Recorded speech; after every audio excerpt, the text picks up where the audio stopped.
Redenção, Tocaia no Asfalto, Cidade Baixa, Opaí, Esses Moços, Deus e Diabo na Terra do Sol, Meteorango Kid, Superou. Boiaruá. 1959. O espetáculo da sétima arte baiana fez sua estreia. Redenção, de Roberto Pires, surgiu como mola propulsora para a produção da terra. Veio como gatilho para o ciclo de cinema baiano, com a realização dos primeiros longa-metragens.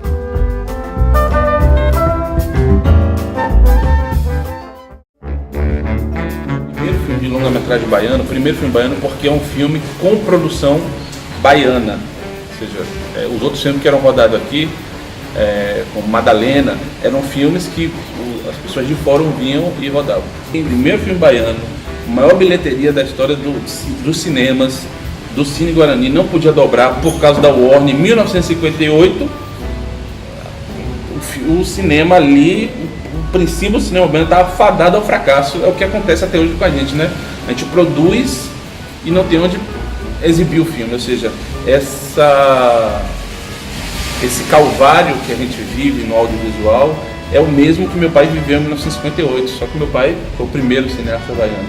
Logo depois eles rodaram A Grande Feira, que é o filme que você percebe mais, junto com Barra Vento, os traços do que depois se formaria o cinema novo, né? A mazela, a questão social, a cidade, o Brasil como personagem forte do filme, né? Que se rodaram 5 filmes na Bahia, considerados ciclo baiano de cinema, entre 59 e 64. Mas a Bahia se tornou a meca do cinema nacional, até internacional. Se rodaram muitos filmes aqui na Bahia. No meados dos anos 50, eles começaram a ir para o Rio de Janeiro porque era muito difícil se manter na Bahia e trabalhar com audiovisual, né? Com cinema. E o cinema da Bahia entrou num marasmo que só vai reacender de novo com o Meteorango Kid em 1968. Tinham pouquíssimas coisas escritas sobre o cinema baiano. Os filmes eram muito difíceis de ter acesso, porque não existia uma política de preservação e nem os próprios cineastas. Ou seja, existe muita produção. A gente não consegue exibir essa produção. Hoje eu conheço 20 cineastas, 20 pessoas que produzem de maneira...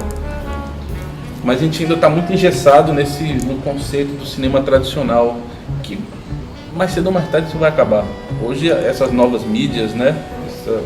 As novas mídias, a nova maneira de exibir e fazer as coisas é que se a gente ficar montado nesse cinema tradicional de exibição na sala, a gente não vai para lugar nenhum, porque continua sendo a mesma coisa. A dificuldade é tão grande que para o cara conseguir se manter nessa área, ele vai ter que ser um artesão, né? O cinema ocupa um importante papel de construtor, perseguindo o sonho de tornar Salvador a capital cultural do Brasil. Os problemas brasileiros, a cor brasileira, o cheiro e o mau cheiro do Brasil não era motivo, não era tema para o cinema produzido pelo Rio de Janeiro na Atlântida. Foi importante a Veracruz.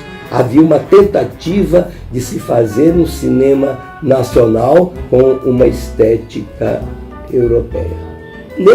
Nessa ambiência cultural, nesse caldeirão cultural que a Bahia vivia, no final da década de 50 e início de 60, que tinha um clube de cinema comandado pelo fantástico Walter da Silveira.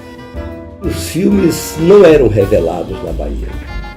Você tinha que filmar, mandar o negativo para São Paulo ou Rio de Janeiro, aguardar um tempão para que o copião chegasse à Bahia. Aí vem a explosão do Super 8.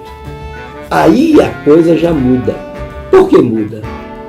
Porque você já podia fazer todas as etapas do filme aqui na Bahia. Então o cinema democratizou-se.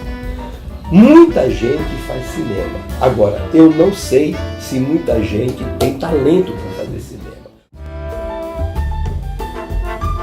O sentimento era de orgulho, Tudo que era visto era parte de todos os baianos, dizia Galber Rocha. As belezas geográficas e as raízes culturais faziam da profusão cinematográfica o retrato da Bahia mais Bahia que o cinema já havia mostrado.